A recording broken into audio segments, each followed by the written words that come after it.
El director de la CIA, Radcliffe, va a Moscú en una misión secreta y todo el mundo se esfuerza por averiguar qué se dijo realmente.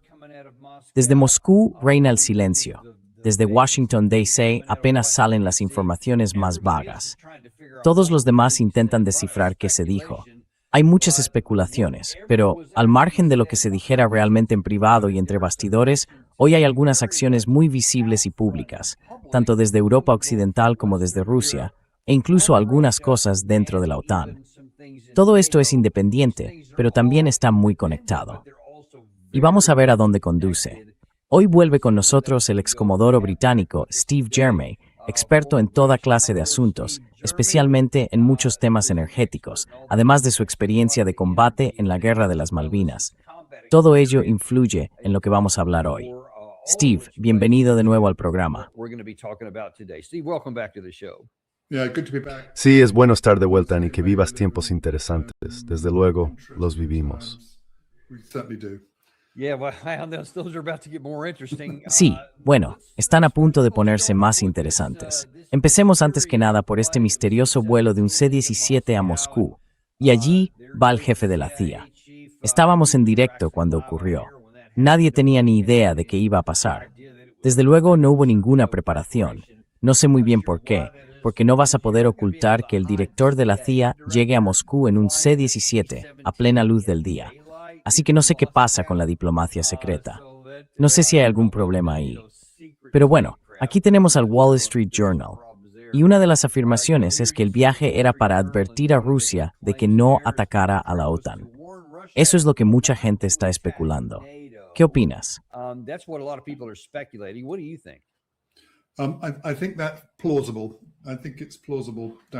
Creo que es plausible. Creo que es plausible, Danny. Y eso está por ver. ¿Cómo? Sí especulé con la posibilidad de que fuera al revés. Es decir, que los rusos le estuvieran diciendo al director que atacarán a la OTAN, en particular a Gran Bretaña, pero que antes querían advertir sobre ese asunto. Así que podría ser de cualquiera de las dos maneras. No estoy seguro. Sin embargo, cuanto más lo he pensado, Danny, creo que hay otra razón bastante triste. ¿Por qué llevarías allí un C-17? Por supuesto, pues llevar un C-17 transportar a un séquito de pilotos estadounidenses y vehículos para llevar al director desde el aeropuerto hasta el Kremlin.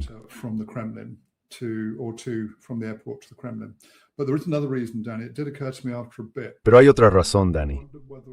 Al cabo de un rato se me ocurrió preguntarme si esto era en realidad un traslado de cuerpos y si el director estaba recogiendo ataúdes de militares estadounidenses fallecidos y posiblemente de agentes de la CIA estadounidense también fallecidos. Y cuando ves una comitiva de unos 3 vehículos, sigue habiendo espacio en un C-17, que es enorme, para entre 30 y 40 ataúdes. Así que puede que me equivoque, pero se me ocurrió que podría ser una alternativa. Es la única otra razón plausible que se ocurre para volar en un C-17. Pero me interesaría ver qué opinas.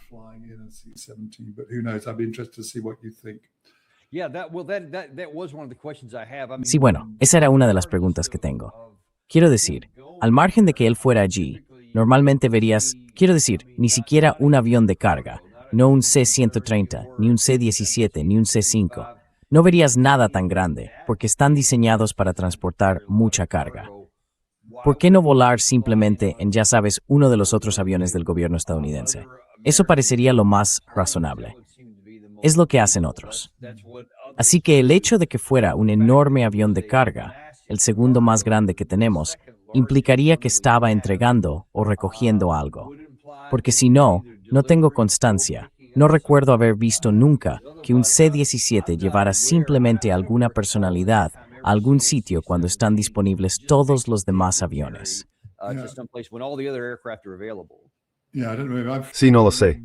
Creo que de hecho he volado en uno. Son enormes, y no hace falta un C-17 en fuera en séquito. Sí, he volado en muchos C-17. Te lo digo literalmente.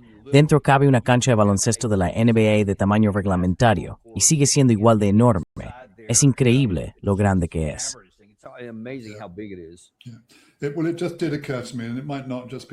Bueno, se me acaba de ocurrir que quizá no se trate solo de personal estadounidense. Podría ser otro tipo de personal. Hace unos 6 meses presenté una solicitud de acceso a la información al Ministerio de Defensa británico para preguntar por las bajas británicas y recibí una respuesta que se negó a darme esa información. Se negó incluso a decir si eran 0 o más de 0. Pero por supuesto, esta es una cuestión increíblemente delicada, porque el personal de la OTAN y de Estados Unidos que opera en la guerra de Ucrania está en esencia implicado en una guerra, y eso es algo que han fingido no estar haciendo. Pero ha habido bajas. De hecho, estoy seguro de que ha habido bajas. No sé las cifras exactas, pero de nuevo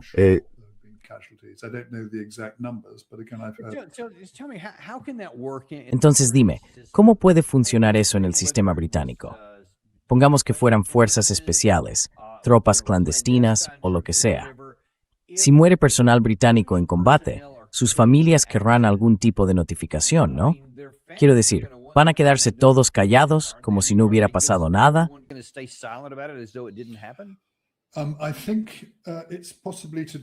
Creo que posiblemente tenga que ver con una supresión deliberada de la información por razones operativas, aunque en realidad es por motivos políticos. Y tengo buenas fuentes, al menos 2, que dicen que los británicos han tenido muertos en combate. No sé las cifras. Una cifra que he oído solo de fuerzas especiales es un mínimo de 12. Otras cifras que he oído superan, ya saben, las decenas de bajas. Y no sería sorprendente que estuviéramos hablando de 50 en total. Una cifra de ese orden, no lo sé. Pero en el sistema británico existe algo llamado D-Notice, y una D-Notice impide que se publique algo así durante las operaciones. Así que sospecho que esto se ha mantenido en secreto, si tengo razón. Se ha mantenido en secreto bajo un sistema de D-Notice.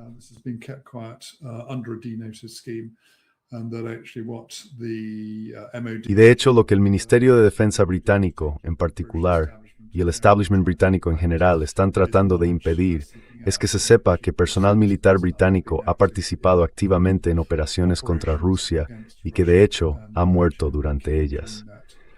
No sé qué piensa usted, pero no me sorprendería en absoluto que ocurriera lo mismo con los estadounidenses.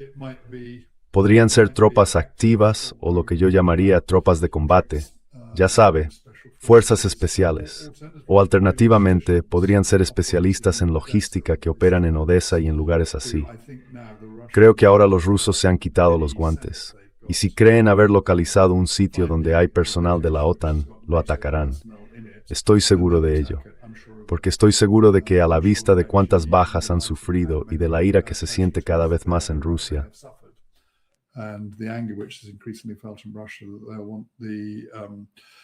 quieren que Occidente sienta realmente la respuesta, y sospecho que eso es cada vez más difícil en los países occidentales donde hemos perdido tropas. He oído a Doug McGregor hablar de la pérdida de tropas polacas, he oído hablar de la pérdida de tropas francesas. Estoy seguro de que Larry Johnson tendrá un análisis muy bueno sobre esto, pero me sorprendería muchísimo que no hubiéramos perdido tropas. Y me sorprendería muchísimo enterarme, aunque tú sabrás más que yo qué piensas, de que no hemos perdido también tropas de Estados Unidos, y muy posiblemente personal de la rama operativa de la CIA. Así que bueno, probablemente no lo sabremos hasta el final de la guerra. Pero creo que, cuando salga la información, habrá preguntas que hacer. Sobre todo porque si estas tropas están participando en operaciones de combate contra Rusia, entonces estén gris a las poblaciones occidentales.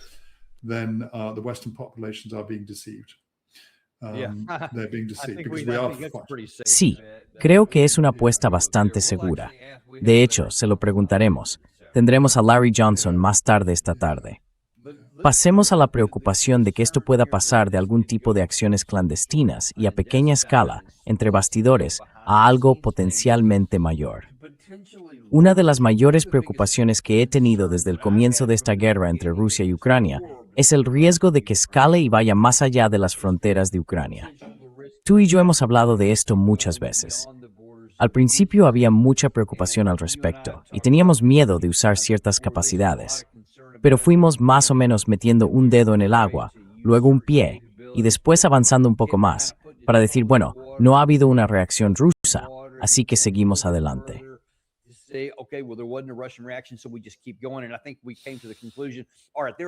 Y creo que llegamos a la conclusión de que no hay líneas rojas. Literalmente, podemos hacer cualquier cosa que queramos para ayudar a Ucrania a matar rusos y nunca habrá una respuesta. Ahora eso empieza a estar muy en duda. Y uno se pregunta si eso formaba parte de la misión de Ratcliffe allí, de una manera u otra. Pero esto es lo que sabemos con certeza. Hoy, después de esta reunión con Ratcliffe, y cabe imaginar que lo que se hablara allí se habría compartido con otras capitales europeas de nuestros aliados, incluida Londres. Esto es lo que dijo Andy Burnham ante las cámaras. Volodymyr nos ha pedido ahora que compartamos nuestra tecnología Storm Shadow para que Ucrania pueda desarrollar estas capacidades por sí misma. Me complace confirmar hoy que he aprobado esa petición y que la industria británica y francesa trabajará ahora con Ucrania para impulsar esta capacidad.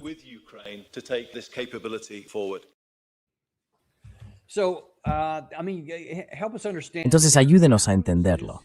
¿Cómo ayuda esto al Reino Unido a seguir adelante cuando, según todos los indicios, quiero decir, en primer lugar, prácticamente se han quedado sin misiles interceptores aire-aire?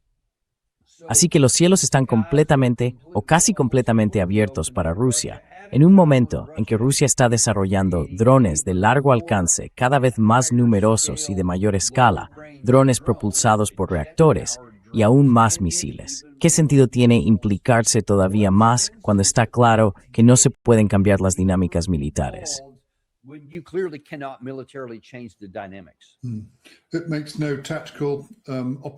No tiene ningún sentido táctico, operativo ni estratégico, Dani.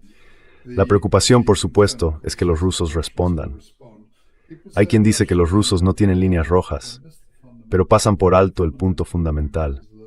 Y el punto fundamental es que, durante al menos una década después de 1991, hasta llegar a Crimea y un poco después, los rusos nos advirtieron de que en realidad si ampliábamos la OTAN a Ucrania, eso provocaría una guerra. Y sorpresa, la provocó. Lo mismo ocurrió en Ucrania. Así que hay quien dice que no tienen líneas rojas, pero sí las tienen. Y parece que la gente pasa por alto el hecho evidente de que en realidad la expansión de la OTAN a Ucrania, pese a las advertencias de Rusia, a las advertencias constantes de Rusia, ha llevado a la guerra.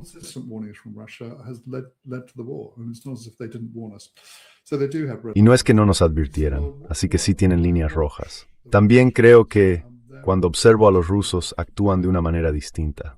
Me oyeron decir, creo que en nuestro primer podcast, que los rusos seguían en sus operaciones militares por una estrategia militar, mientras que Occidente seguía por una narrativa política. Y creo que eso sigue siendo válido. Creo que la cuestión en realidad es que sigo pensando que los líderes políticos occidentales y tampoco los líderes militares entienden la naturaleza de esta guerra. Esto es lo que decía el general Clausewitz, ya saben, el gran filósofo de la guerra, que realmente hay que entender la naturaleza de la guerra antes de embarcarse en ella.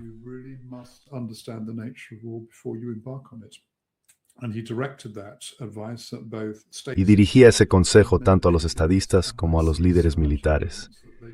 Y veo muchas pruebas de que no lo hacen. Tengo la fuerte impresión de que Occidente piensa básicamente que está inmerso en una negociación por medio de las armas. Que en realidad, si puede aumentar la presión sobre Rusia, y creo que han abandonado el objetivo de desintegrar Rusia, entonces acabarán haciendo que Rusia vuelva de nuevo a la mesa, y que lograrán asegurar las condiciones que Zelensky o los europeos quieren conseguir.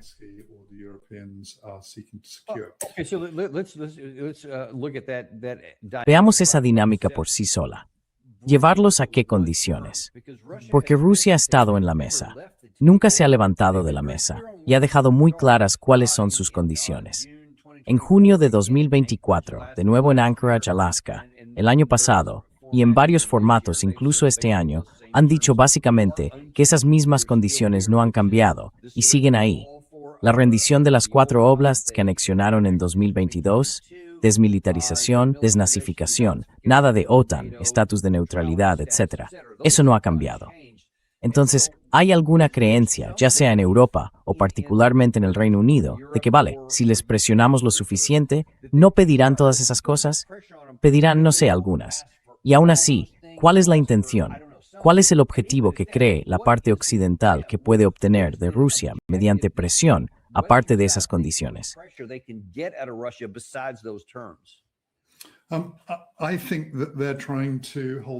Creo que están intentando mantener a los rusos alejados de esas condiciones.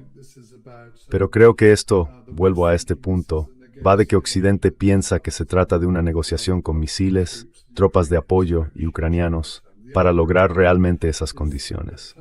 La ironía es que las condiciones que los rusos ofrecieron originalmente al comienzo de la guerra, incluso antes de que empezara, son unas condiciones por las que Occidente ahora daría cualquier cosa. Ya saben, autogobierno para el Donbass, neutralidad para Ucrania y que Ucrania no entrara en la OTAN. Quiero decir, ¿qué no haríamos ahora por eso? Daríamos cualquier cosa. Pero claro, lo que ocurre es que Occidente no entiende que para Rusia esto no va de una negociación.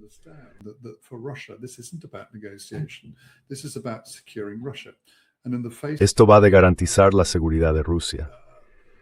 Y ante eso, ante la incapacidad de Occidente para entender la posición rusa, los rusos han decidido, y creo que su estrategia militar lo refleja, que en realidad es muy difícil negociar con Occidente. Así que, como vengo diciendo desde hace algún tiempo, sospecho que Putin ha dicho, seguiremos adelante hasta que hayamos alcanzado nuestros objetivos mínimos de seguridad. Y los objetivos de seguridad son los que figuran en las condiciones. Así que creo que lo que Occidente intenta hacer es en realidad llevar a cabo esta negociación. Pero no es una negociación. Los rusos están luchando por lo que creen que es su supervivencia. Y también tienen buenas razones para pensarlo.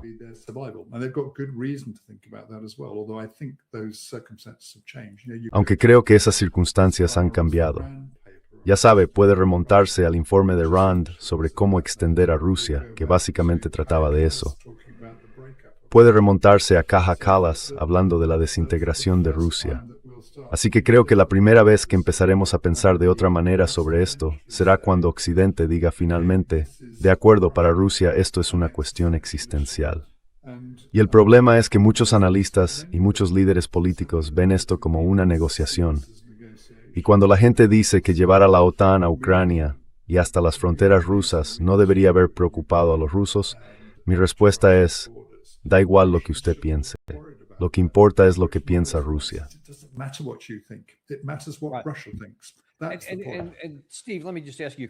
Y Steve, déjame hacerte una pregunta sobre eso. Es increíblemente importante.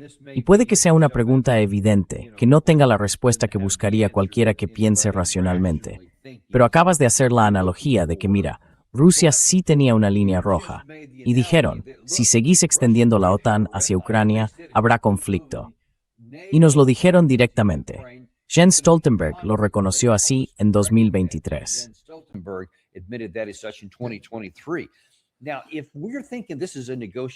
Ahora bien, si pensamos que esto es una negociación, seguramente hay suficientes personas en los niveles más altos de los gobiernos británico y europeos que entienden que no se puede hablar de un acuerdo negociado y al mismo tiempo de prepararse para una guerra con Rusia de aquí a 2030, además de ocuparse de todo tipo de otras cosas. Y usted incluso escribió en un artículo titulado Camino a la ruina que Occidente debería aspirar a una guerra de aquí a 2030, pero sin el respaldo de Estados Unidos. Es decir, no tienen un plan de recursos para llegar a eso. Pero de eso es de lo que están hablando, y eso es lo que oye Rusia. ¿Cómo pueden avanzar esas dos cosas al mismo tiempo?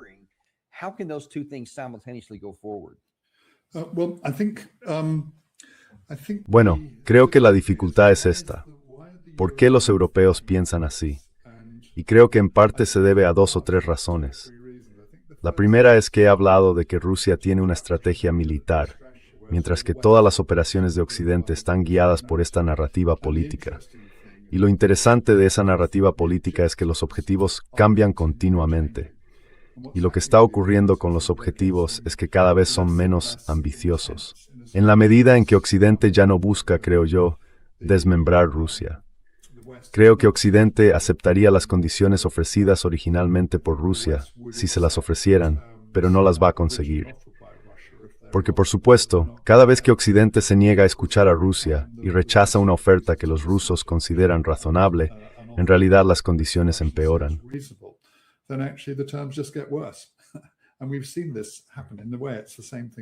Y hemos visto que esto ocurre del mismo modo que está ocurriendo en Irán, Dani.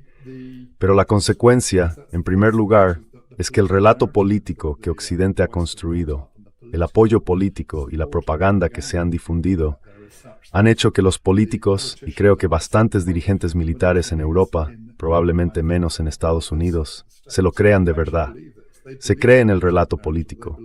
Creen que estamos implicados, como diría Alastair Crooke, en una guerra maniquea con Hitler y Putin como si fueran lo mismo, y Churchill y Zelensky como si también fueran lo mismo, cuando en realidad todo es mucho más sutil y complicado que eso.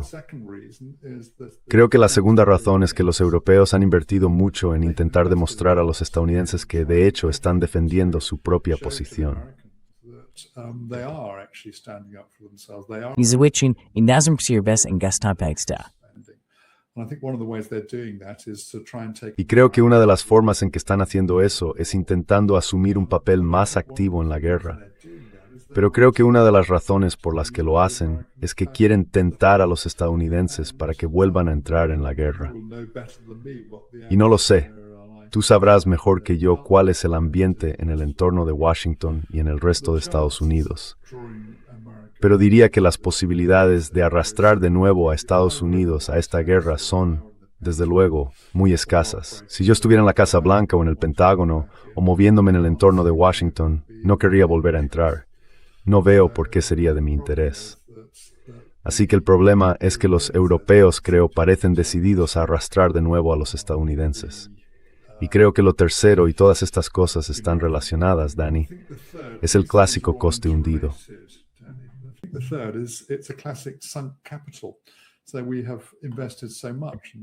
Hemos invertido tanto dinero, tanto tiempo y tanto capital político en la guerra, que ahora es difícil dar un paso atrás y decir, un momento, probablemente esto no sea bueno, y puede que necesitemos una vía B y empezar a hablar con los rusos, algo que sospecho que está empezando a ocurrir. Pero es una conversación muy difícil de trasladar si has pasado los últimos 4 años haciendo propaganda a tu población, para de repente decir, bueno, en realidad lo que os dijimos no era del todo cierto y nosotros no nos lo creíamos. Y entonces ya sabes, quien esté en primera línea política en ese momento va a sufrir un gran coste político. En fin, creo que gran parte de esto se remonta a Boris Johnson, a Biden y a los demás que participaron en convencer a los ucranianos de que lucharan, cuando en realidad habían acordado un paquete bastante bueno.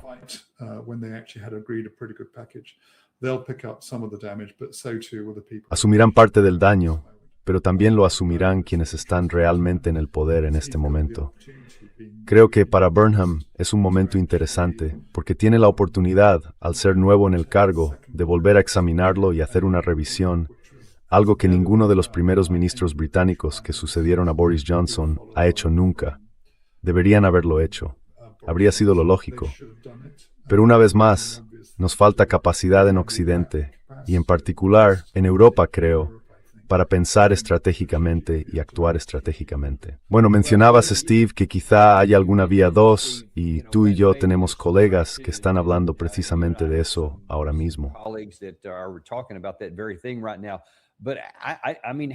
Pero, quiero decir, ¿cómo va a prestar Rusia atención a una diplomacia de tipo track 2, discreta, cuando a plena vista tienes a Andy Burnham diciendo lo que acaba de decir? O esto, Gary. Es un poco fuera de lugar, pero la primera ministra danesa no parece andarse con rodeos en absoluto.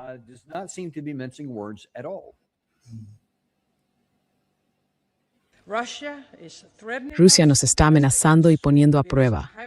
Estamos viendo ataques híbridos en todo casi a diario. Tenemos que rearmarnos y mantener nuestro firme apoyo a Ucrania. Más armas, más munición.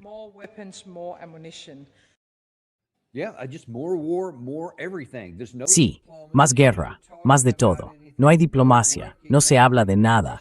No se reconoce que Rusia tenga intereses legítimos de seguridad. Solo más presión, presión, presión, presión. Así que diga lo que se diga entre bastidores, diga lo que dijera Radcliffe cuando fue a Moscú. ¿Cómo se va a escuchar nada de eso cuando eso es lo que está ocurriendo en el frente? Y como en el caso de Andy Burnham, detrás de eso hay acciones concretas. Storm Shadow y temteno tipo de por.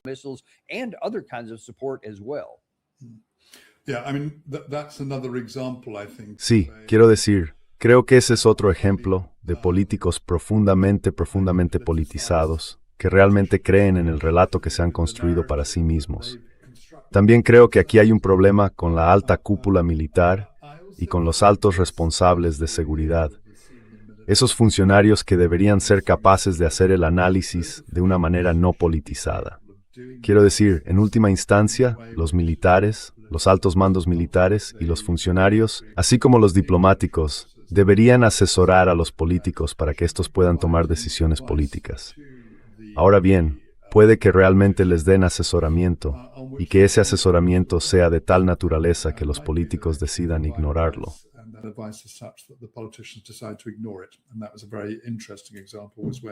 Y un ejemplo muy interesante fue cuando el presidente Trump decidió atacar Irán, pese a que gran parte de los consejos, incluidos los de los militares y la CIA, eran que no tendría éxito. Pero ese es un caso en el que ofrecieron el asesoramiento adecuado. Los políticos decidieron ignorarlo y, por tanto, la responsabilidad recae únicamente en los políticos que tomaron esas decisiones. Pero me preocupa que, en realidad, dentro de la alta cúpula, hablo de los oficiales generales, de los diplomáticos de muy alto rango, de los altos responsables de inteligencia, tampoco tengan la capacidad de pensar estratégicamente.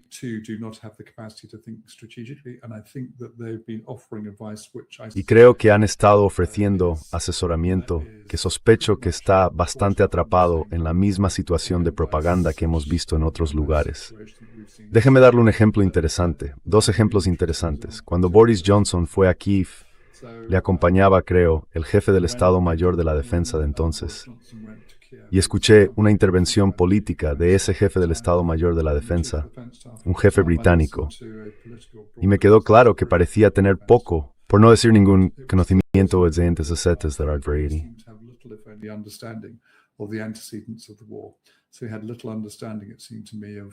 Así que tenía poca comprensión, me pareció, de cuáles serían probablemente las consecuencias de ampliar la OTAN. Más bien, se veía como que los rusos iban a atacar y que teníamos que decidir cómo responder. Y lo que me llamó especialmente la atención fue la frase que utilizó. Dijo que cuando estás implicado en situaciones como esta, tienes que pensar con el corazón además de con la cabeza. Y supe en ese mismo momento que en realidad era un mal consejo, porque tienes que pensar con la cabeza, no en lo que siente tu corazón. Tienes que entender el equilibrio de poder. Tienes que entender las consecuencias probables de ir a la guerra con Rusia. Tienes que entender lo que eso significa realmente.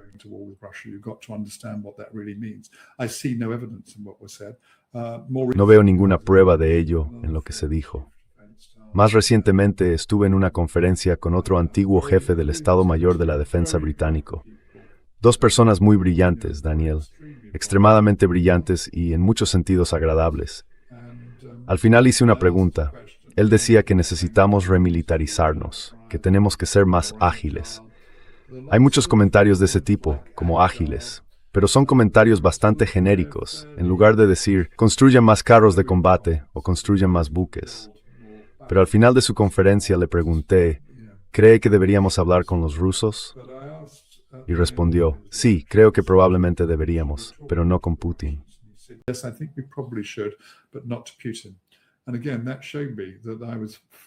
Y de nuevo, eso me demostró que estaba tratando con alguien que realmente no entendía la geopolítica, ni la estrategia, ni la naturaleza de la guerra. Y creo que uno de los problemas de esta guerra en particular es que sospecho firmemente que el asesoramiento de oficiales muy superiores de la OTAN, de oficiales militares de la OTAN, ha sido de todo menos bueno. Y esto también lo sabemos, en cierto modo. Basta con mirar las operaciones iniciales del otoño de 2022 y de 2023, cuando los ucranianos lanzaron un ejército, creo que 2 ejércitos si lo analizas, contra la línea Surovikin. y recibieron no uno, sino dos reveses sangrientos, además de un gran desgaste de sus hombres y de su material.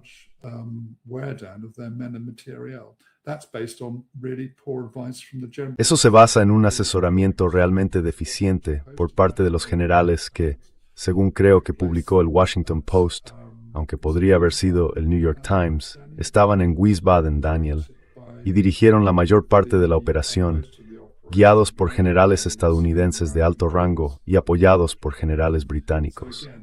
Así que, una vez más, eso demuestra que hay altos mandos militares que no son competentes para operaciones a nivel estratégico. Creo que te escuché hablar con Matt Howe, que decía algo parecido, aunque de otra manera.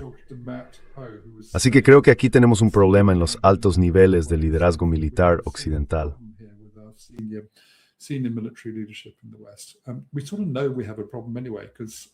De todos modos, sabemos más o menos que tenemos un problema. Porque cuando leí un libro sobre estrategia, dije que para que las estrategias tengan éxito, deben superar 3 pruebas. La primera es la eficacia. ¿Lograste lo que la estrategia pretendía lograr? La segunda es la eficiencia. ¿Lograste hacerlo con los recursos que desplegaste? Y la tercera es la perdurabilidad. Así que son 3E. Y la perdurabilidad consistía en esto. ¿Fueron duraderos los resultados de la guerra? ¿Y se cumplieron esas 3 pruebas? Si miro Afganistán, Irak, Libia, Siria, ahora Ucrania y ahora Irán, no veo un solo ejemplo en el que las operaciones militares occidentales hayan superado esas pruebas. De hecho, hemos fracasado en las 3. Y para mí, esto es una prueba innegable de la falta de capacidad para pensar estratégicamente entre los estados mayores militares occidentales.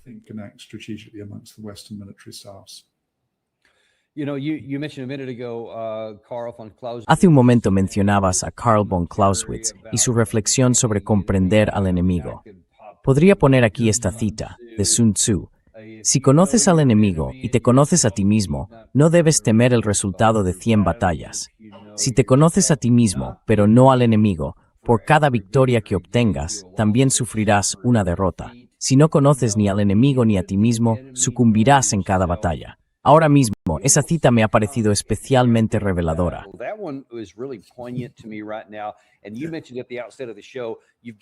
Y usted mencionó al comienzo del programa que hay que escuchar lo que dice la parte rusa si se quiere tener alguna posibilidad de que las políticas aplicadas den algún resultado positivo para el país.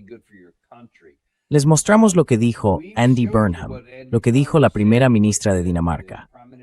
Vamos ahora a la parte rusa, porque hubo una respuesta bastante rápida e inmediata a lo que dijo Andy Burnham esta mañana. En concreto, sobre toda esta cuestión de, él parece pensar que si simplemente los concentramos en Ucrania, entonces está bien, porque ahora eso solo tiene que ver con la guerra. Esto es lo que dijo hoy María Zakharova.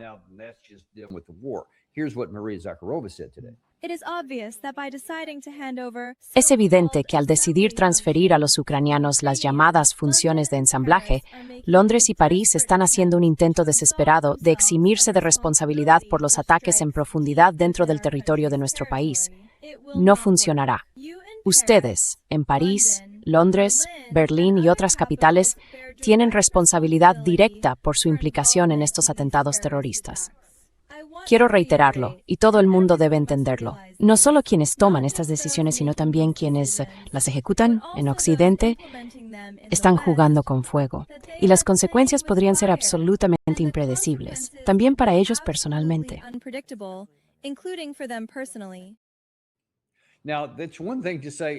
Una cosa es decir, de forma genérica, que podría haber consecuencias.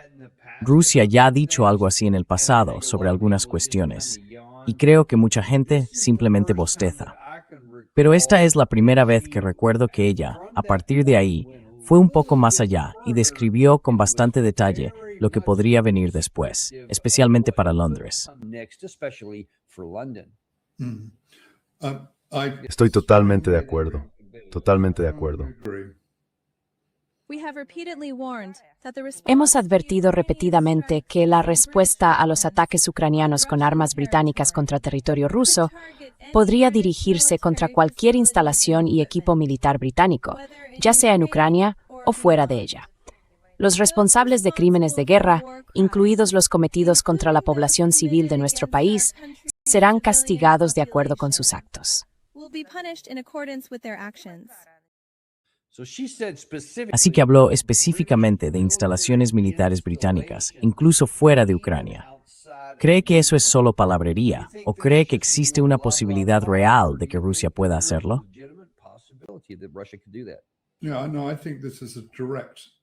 Sí, lo sé. Creo que esa es una advertencia pública directa a los británicos. No tengo absolutamente ninguna duda.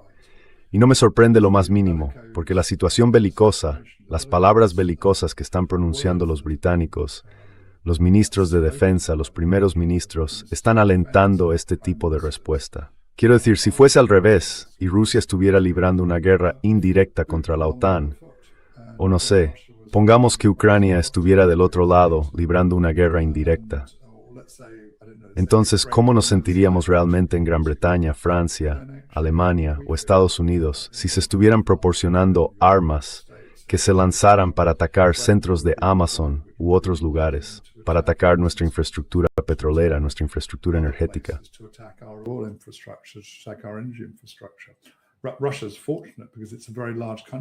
Rusia tiene suerte porque es un país muy grande y cuenta con una infraestructura energética muy sólida.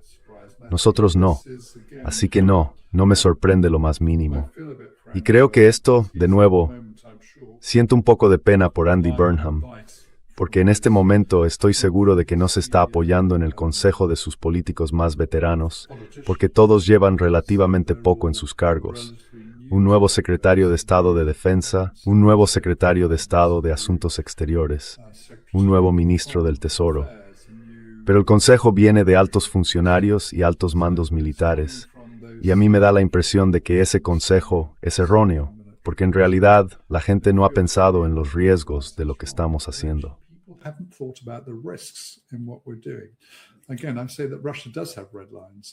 Insisto en que Rusia sí tiene líneas rojas. Creo que lo interesante es que cuando se produjeron los ataques en el mar de Azov, ya sabe, y ese gran triunfo de los drones, no recuerdo cuántos barcos fueron. Fueron muchos los buques rusos alcanzados en el mar de Azov. ¿Qué hizo Rusia en respuesta? Pues ha cerrado Odessa, y de repente todo el mundo está desesperado porque, claro, no se puede meter en Odessa ningún equipo pesado. La gente no se da cuenta de que el 95% de lo que llega a cualquier país, normalmente, o a cualquier país con costa, llega por mar.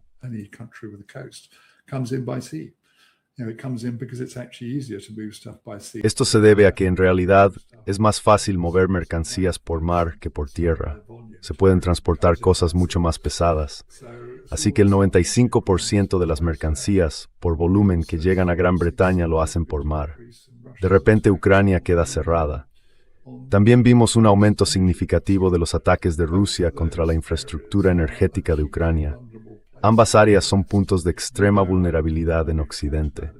Ya sabes, lo hemos hablado antes en el artículo que hice sobre la próxima guerra con Rusia, describí esta vulnerabilidad.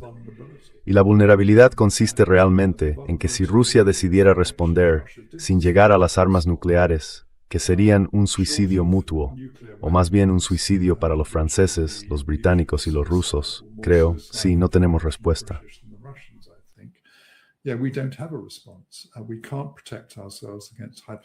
No podemos protegernos de los misiles hipersónicos ni de los misiles balísticos convencionales. Solo hay un sistema que yo sepa, en el orden de batalla británico, los destructores tipo 45. Tienen cierta capacidad contra misiles balísticos, pero no hay ningún sistema con capacidad contra misiles hipersónicos. Así que en mi opinión se trata de asumir riesgos, porque se piensa que se está participando en una negociación para aumentar la presión sobre Rusia, cuando en realidad desde el punto de vista de Rusia se está intentando derrotarla en una lucha por su propia seguridad. Y es una batalla existencial.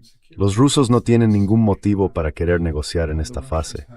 Así que se están asumiendo riesgos enormes sin ningún beneficio estratégico evidente.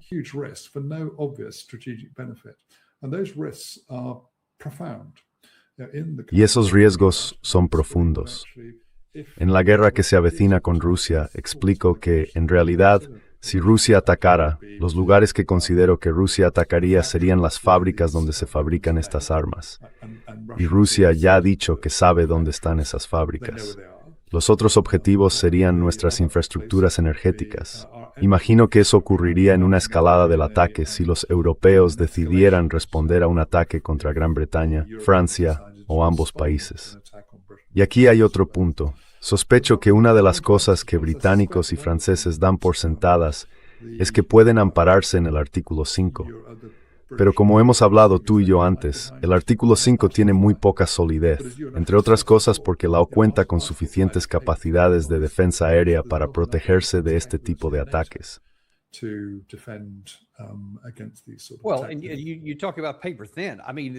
Bueno, hablas de algo muy precario. Quiero decir, cada vez lo es más. Además, hoy han pasado muchas cosas.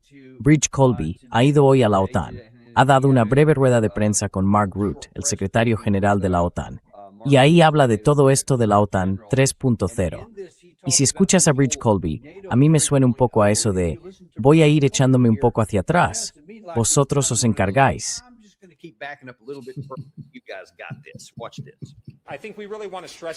Fíjense en esto.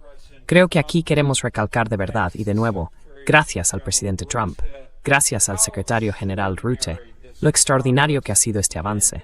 Y después, incorporar esta revisión, como la ha llamado el secretario Hegseth, la revisión de la OTAN 3.0, para impulsar y acelerar lo que está ocurriendo. Y luego analizar a alto nivel la postura estratégica de las fuerzas estadounidenses en Europa. Evidentemente, Europa sigue siendo un interés crucial para Estados Unidos, incluso mientras priorizamos el hemisferio occidental y la primera cadena de islas. Y definir cómo hacemos que todo esto sea adecuado para su propósito, no solo hoy, sino también de cara al futuro. Evidentemente, aquí en el continente hay muchas cosas en las que pensar, incluso desde la OTAN 1.0, remontándonos a 1987, 1988. Hagámosla adaptable. Hagamos que tenga sentido. Examinemos cuestiones como el acceso, el establecimiento de bases y los sobrevuelos. Hay muchas cosas positivas, pero también hay algunas que tenemos que resolver para que tengan sentido de cara al futuro.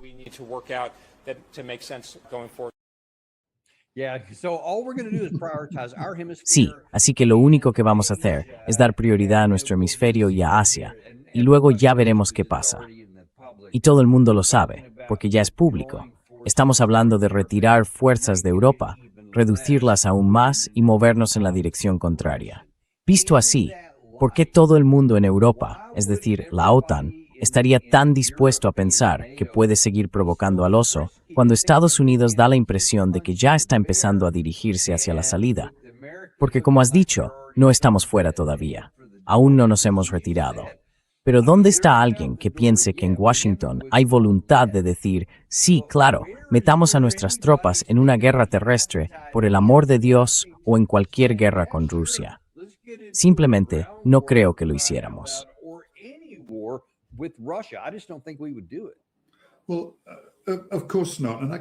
Bueno, claro que no. Y no entiendo por qué los europeos no pueden entenderlo. Quiero decir, si la situación fuera al revés, no esperaríamos que los europeos fueran a una guerra entre, quién sabe. Iba a decir entre Canadá y Estados Unidos, pero probablemente no sea buena idea decirlo. Pero ya sabes, si fuera entre países de algún lugar del hemisferio occidental, no lo apoyaríamos. No hubo mucho apoyo a la misión en Venezuela, aunque Estados Unidos no lo necesitara. Pero de nuevo, Elbridge Colby, que creo que merece respeto, es el arquitecto. No sé si has leído su libro, Danny. No lo he leído entero, pero tengo su libro Estrategia de Negación. Creo que es el arquitecto de la Estrategia de Seguridad Nacional.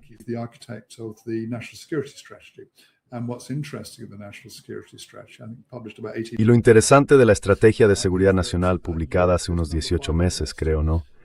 Es que Europa ocupa el 5º lugar de la lista. Y ya sabe, los estadounidenses tienen asuntos más importantes que atender. Tienen a China que les preocupa, o al menos así es como están caracterizando esa relación. También tienen el enredo increíblemente difícil de Ucrania. Y por supuesto, la lección del enredo con Irán. Una potencia mediana ha logrado, en esencia, no derrotar a Estados Unidos, pero sí hacer que se retirara militarmente. Eso los ha expulsado del Golfo y ha demostrado a sus aliados del Consejo de Cooperación del Golfo que la capacidad de los estadounidenses para defenderlos también es muy endeble. Así que los europeos se están engañando por dos razones.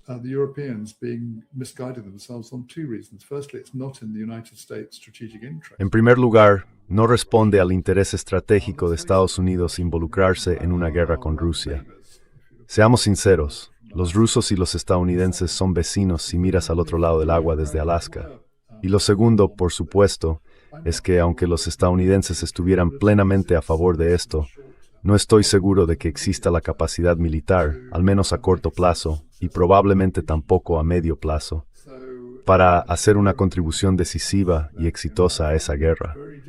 Así que bueno, creo que los europeos viven en un mundo de fantasía, y me resulta muy difícil entender por qué no son capaces de verlo.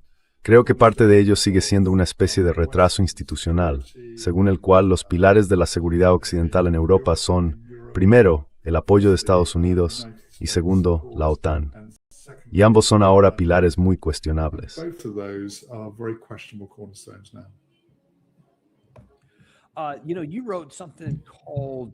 Sabes, en el pasado escribiste algo titulado, a ver dónde lo tengo, Realpolitik energética, en el que hablabas de lo que ocurriría si hubiera una guerra prolongada entre Occidente y Rusia. Y, obviamente, todo el mundo habla sobre todo y con razón de la evolución de la guerra, de cómo los drones han adquirido tanta importancia, de la defensa aérea, la ofensiva aérea, el poder aéreo, etc. Así que, todas esas cuestiones son muy reales. Pero tú dices que hay asuntos más importantes, que si Europa se ve arrastrada a una guerra, ya sea intencionadamente o no, hay un problema mayor para ellos que las propias herramientas de guerra. Y ese problema tiene que ver, según dices, con la red energética y los gasoductos. ¿Puedes explicar cuál es esa vulnerabilidad y qué ha hecho Europa, si es que ha hecho algo, para proteger esas vulnerabilidades?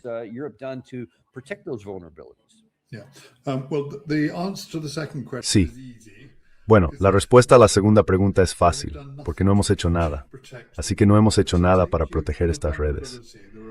Pero para explicar la vulnerabilidad, hay, quiero decir, esencialmente dos partes.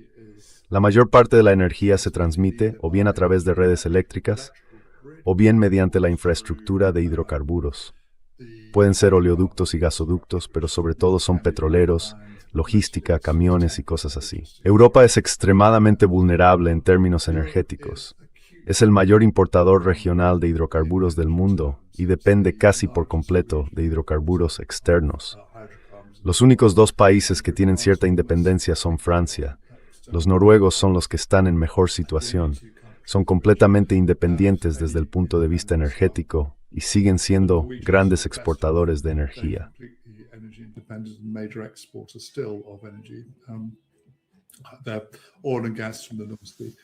Su petróleo y gas del Mar del Norte. Los británicos, en menor medida, tendríamos la capacidad de cubrir alrededor del 46%, creo, de nuestras necesidades de petróleo y gas. Es una cifra de ese orden. Ya no producimos más energía de la que necesitamos, pero aún tenemos capacidad ahí fuera. Aparte de eso, los europeos son grandes importadores de energía, y por eso cortar el suministro de petróleo y gas procedente de Rusia es algo importante. Si nos fijamos en lo que está ocurriendo con la especie de escalada militar de Rusia, lo que yo creo, no sé qué opinas tú, Dani, pero lo que observo es que cuando los ucranianos hacen algo que parece una escalada, como en el mar de Azov, cuando responde el ejército ruso, no parece hacerlo de forma escalatoria, sino más bien de una manera que cumple los objetivos de su estrategia militar.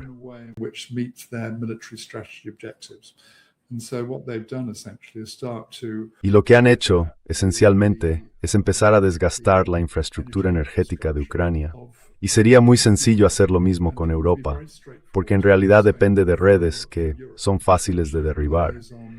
Y no es difícil si sabes dónde están los principales puntos de la red.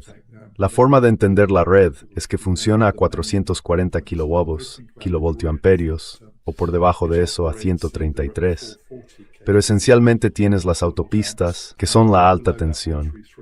Y si puedes ir a por las ubicaciones de esas autopistas, sabrán dónde están, porque todos sabemos dónde están.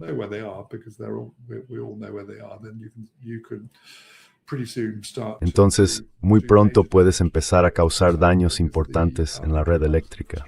Y la segunda cuestión es la infraestructura de hidrocarburos. Ahí los puntos débiles son los lugares donde los hidrocarburos llegan por mar o por oleoducto, aunque en lo que respecta a Europa, sobre todo por mar. Y por supuesto las refinerías, que están casi todas en la costa. Así que ya sabe, inutilizas 2 o 3 refinerías, y de repente en Milford Haven, Rotterdam o Southampton, el impacto sobre la capacidad de Europa para permanecer en el funcionamiento es enorme. Y es que se me ocurre claro que yo voy hablando sin par, es tan solo. Blathering on about for years now is diesel. And as soon as you start to take a country's diesel away, Y en cuanto empiezas a quitarle el diésel a un país, toda su industria empieza a venirse abajo, en gran medida, porque es el combustible que impulsa buena parte del sector industrial de un país y, de hecho, también los sistemas alimentarios. El diésel mueve los tractores, las cosechadoras y los barcos pesqueros. Todos funcionan con diésel. Así que una vez más, no solo estás hundiendo la industria, estás hundiendo un sistema alimentario. He hablado de esto en el artículo y, en cierto modo, es obvio. Pero de nuevo no se entiende muy bien.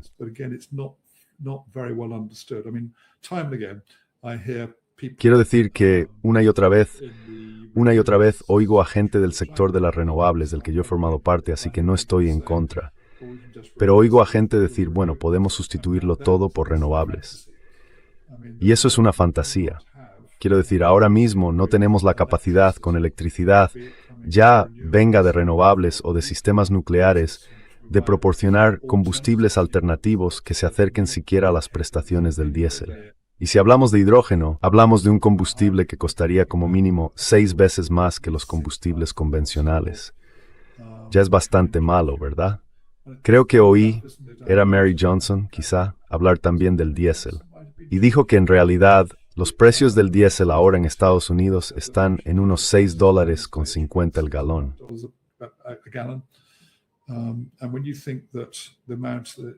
Y si piensas en lo que cuesta llenar un camión, el otro día hablaba con un hombre de logística en una gasolinera y le pregunté, ¿cuánto te cuesta llenar esto? Y esto fue hace unos 2 meses. Me dijo, unas 1,200 libras. Son unos $1,500 cada vez y pago eso 3 veces por semana. Y por supuesto, si has pasado de $4.50 por galón a $6.50 por galón, eso va a tener un efecto en toda la economía. Va a afectar a los precios de Amazon, va a afectar a la forma en que mantenemos las cosas, va a afectar al sector de la construcción. Así que esa es la vulnerabilidad, Danny.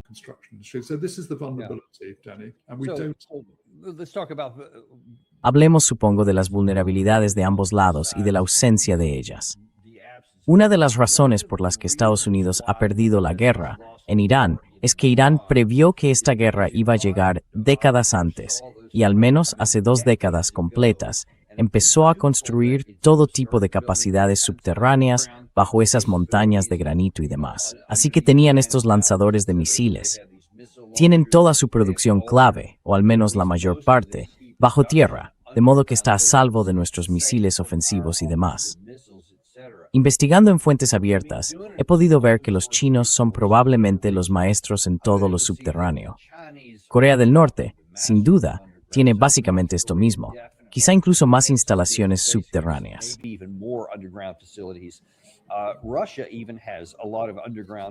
Rusia incluso cuenta con muchas instalaciones y capacidades subterráneas a nivel estratégico, operativo e incluso en algunos casos táctico, con puestos de mando y demás. Pero no he podido ver ningún tipo de red amplia de instalaciones subterráneas occidentales. Eso significa que casi todo lo que tenemos está en la superficie y por tanto es vulnerable, mientras que del lado ruso hay menos cosas vulnerables.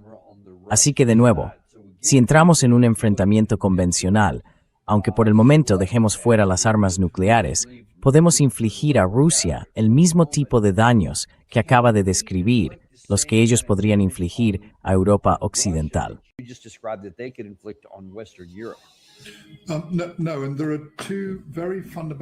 No. Y hay dos razones doctrinales muy fundamentales por las que no podemos. Y por usar un término militar que tú y yo conocemos bien, son razones doctrinales. Curiosamente, Daniel, estoy preparando un artículo sobre esto al que te daré acceso anticipado porque lo considero un cambio profundo.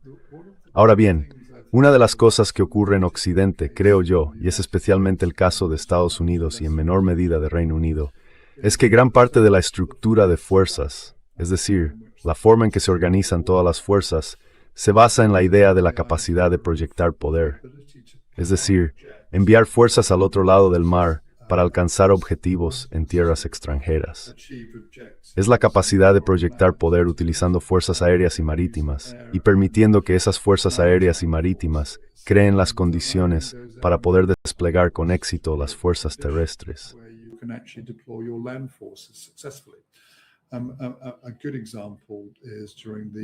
Un buen ejemplo es durante la Segunda Guerra de Irak. Creo que usted estuvo en la Primera Guerra de Irak, ¿no? Sí, estuve. Sí. Bueno, en la Primera Guerra de Irak se dio una situación en la que cuando empezó aquella guerra, recuerdo bien que hablé con el responsable de la escuela Top Gun en Miramar. Sí, la estación aérea naval de Miramar. No sabíamos si iba a empezar o no, pero le pregunté, ¿cuántos grupos de portaaviones preparan al año? Y me dijo, bueno, unos 6. Entonces le pregunté, ¿y cuántos tienen previstos próximamente? Y me miró, porque no podía decírmelo. Me respondió, ninguno. Y pensé, vale, esto va a ocurrir, porque en realidad habían preparado 6 grupos de portaaviones, y esos grupos se estaban desplegando en apoyo de aquella guerra.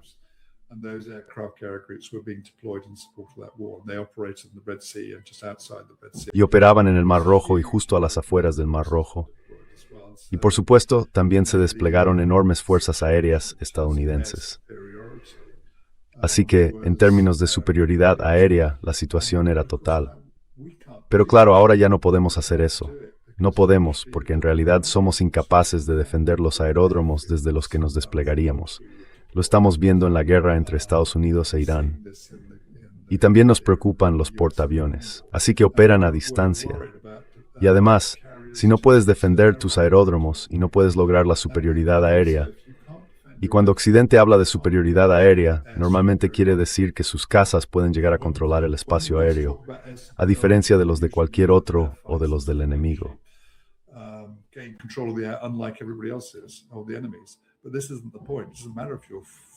Pero esa no es la cuestión. Da igual que tus casas controlen el espacio aéreo, porque si no puedes impedir realmente que entren misiles balísticos, ataques masivos de drones y misiles hipersónicos, entonces no tienes superioridad aérea. De hecho, es al revés. Así que no puedes defenderte de un bombardeo estratégico. Eso significa que no puedes desplegar con seguridad grandes fuerzas terrestres en bases donde se concentrarán, pero donde serán extremadamente vulnerables. Y además, ¿quién querría participar en un ataque anfibio cuando sabe que, en cuanto se acerque a la costa, se encontrará en una situación que hará que Iwo Jima parezca un paseo?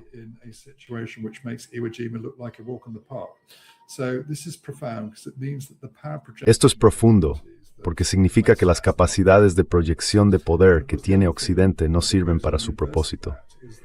Y por supuesto, la otra cara de esto es que una de las cosas en las que no creo que hayamos pensado demasiado es que cuando los rusos hacen defensa aérea, y estoy seguro de que con los chinos será igual, y en menor medida con los iraníes, entienden la defensa aérea como algo integrado, y la integran con sus fuerzas de misiles. Y, si lo recuerdan, en tantos desfiles militares que solíamos ver en Moscú y en Pekín, grandes, enormes camiones diésel circulaban por la avenida con grandes misiles y grandes cohetes encima.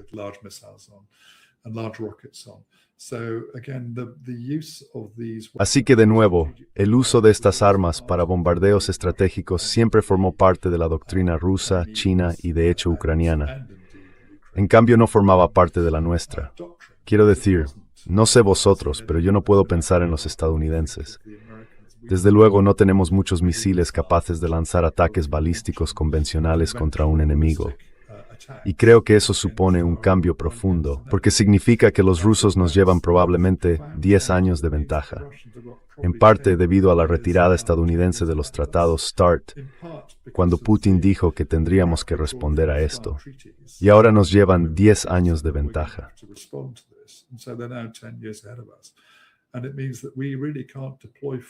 Y eso significa que, en realidad, no podemos desplegar fuerzas en lugares que nos permitirían proyectar poder.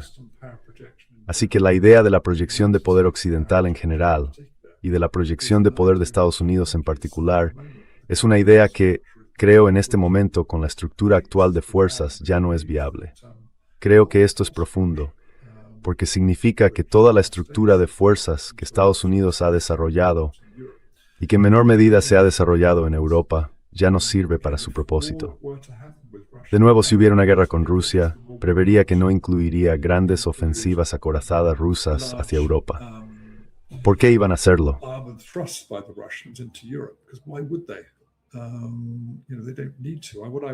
No lo necesitan. Lo que imagino que incluiría sería la construcción de una línea Surovikin a lo largo de la frontera con la OTAN para asegurarse de que están protegidos. Y después bombardeos estratégicos con niveles de armamento producidos a escala industrial. De nuevo, Occidente no puede igualar eso porque nos hemos desindustrializado. Tendríamos que pedir la paz. No digo que no pudiéramos lograr algún efecto contra Rusia, pero, de nuevo, estaríamos luchando contra los sistemas S-400 y S-500. Ambos tienen más experiencia operativa en los últimos 5 años que nosotros desde el final de la Guerra Fría. Así que esta es una guerra que no podemos ganar.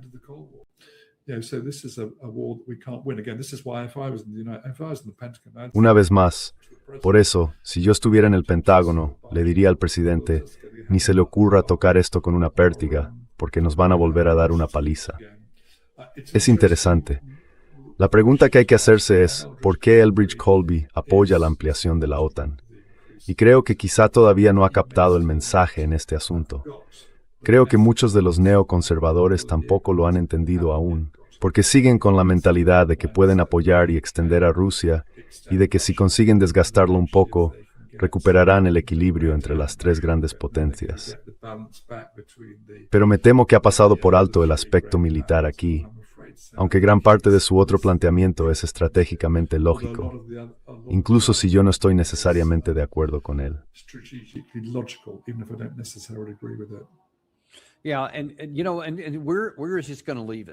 Sí, ¿y dónde nos va a dejar esto? Porque ahora mismo estamos en un punto en el que los rusos han escalado su retórica y han sido más explícitos en su lista de objetivos. Si Occidente sigue adelante, tienes a Occidente con, quiero decir, hemos visto a la primera ministra de Dinamarca, hemos visto a Andy Burnham, a Emmanuel Macron. Siguen diciendo, vamos a aumentar nuestra disposición a ayudar con misiles de crucero de largo alcance u otras capacidades de ataque para ayudar a Ucrania a golpear más profundamente dentro de Rusia. Quiero decir, me parece que o estamos jugando a la ruleta rusa o simplemente tirando los dados en una mesa de craps, sin tener ni idea de lo que hacemos, esperando que no lleguemos a una escalada. Pero, ¿hacia dónde cree que va esto de aquí a, digamos, final de año?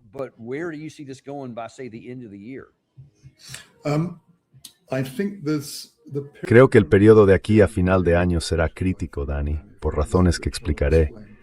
Creo que corremos un gran peligro de que haya una respuesta rusa, y creo que será una respuesta medida. Pero si los rusos ya están diciendo esto públicamente, deberíamos escucharles. No veo ninguna prueba de ello, basándome en lo que ha dicho el primer ministro Burnham. Pero en Gran Bretaña también hemos tenido la expulsión del embajador ruso, lo cual, de nuevo, es una señal. Por desgracia, no creo que la gente esté prestando atención a estas cosas. Deberían escuchar las señales, pero por desgracia no creo que lo estén haciendo.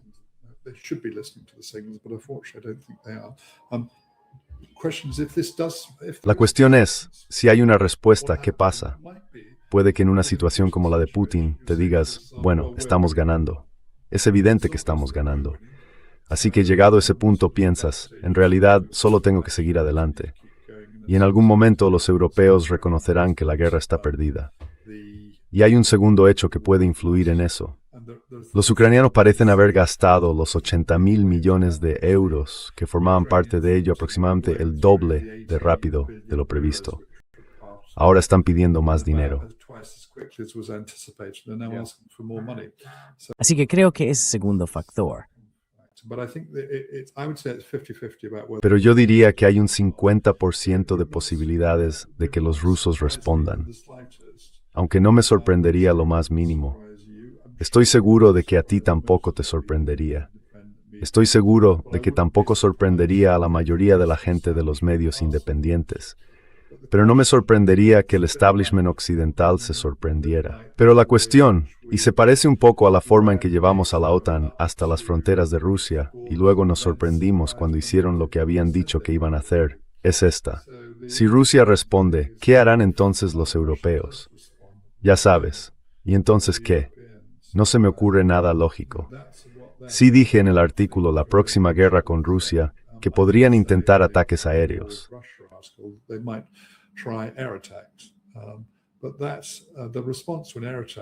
Pero eso, la respuesta a un ataque aéreo haría que una especie de ataque de respuesta, más bien simbólico de Rusia contra, por ejemplo, Chipre, o una fábrica de armas en Stevenage o en las Midlands británicas, pareciera un paseo por el parque. Porque un ataque serio contra las instalaciones militares, o más probablemente contra nuestra infraestructura energética, podría sumir a la economía en un declive rápido y pronunciado. Simplemente no se puede mantener una sociedad industrial en condiciones sin un suministro energético adecuado. Ahora mismo ya estamos teniendo problemas con los precios de la energía. Si hay una cuestión que parece ser la más importante en Gran Bretaña en el debate público, es el coste de la vida.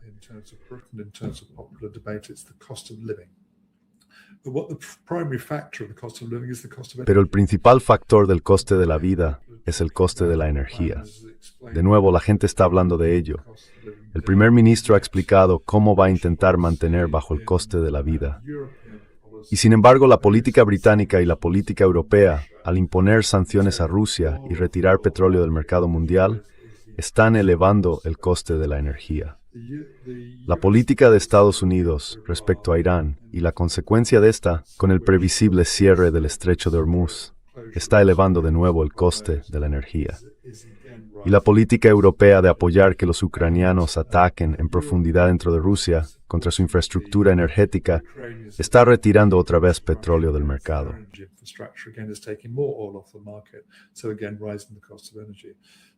Así que una vez más, estamos elevando el coste de la energía. La pregunta que la gente debería hacerse en Europa, y sospecho que es la misma en Estados Unidos, es esta.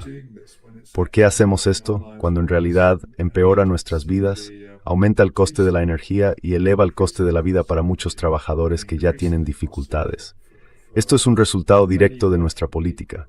Es un resultado directo, previsible y, hablando como alguien con experiencia en el sector energético, evidente. Y todavía me cuesta entender cómo la gente no puede establecer esa conexión cuando parece tan obvia desde el punto de vista matemático, físico y racional.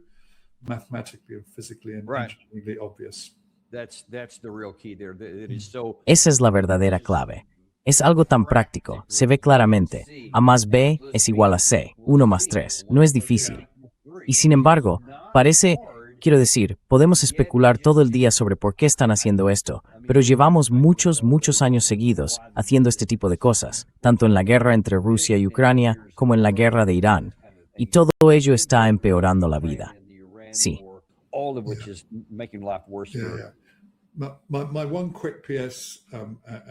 Una última postdata rápida.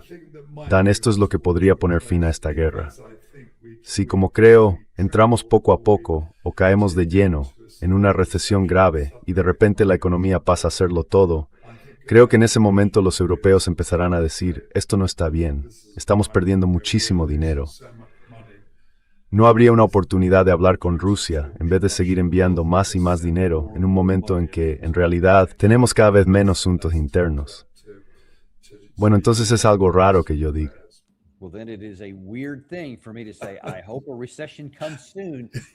Espero que llegue pronto una recesión para salvarnos de la insensatez de nuestros propios líderes, porque es lo único que puede salvarnos. Sí, Es difícil llegar a esa conclusión, pero ahí es donde estamos. Muchas gracias por arrojar tanta luz sobre esto. De verdad, se lo agradecemos. Solo recordar a la gente que tienes tu Substack, stevejeremy.substack.com. Más columnas, todo tipo de cosas interesantes. Además, siempre tienes buenos gráficos allí. Esa es una estorresastan que me sitio. Así, si me hemalth, podéis ver sobre lo que Steve es hecho. Muchas gracias por venir. Sí, no, gracias, Dani. Sigamos todos con el buen trabajo. Así lo haré. Y esta tarde también tenemos más contenido de calidad. Contaremos con el ya mencionado Larry C. Johnson, que como exagente de la CIA va a decir algo sobre lo que realmente ocurrió, hasta donde sabemos, porque tiene fuentes que no vais a encontrar en ningún otro sitio. Conectaos a la 1 para verlo. Y después tendremos al coronel Lawrence Wilkerson, Larry Wilkerson, en el programa por primera vez esta tarde a las 3.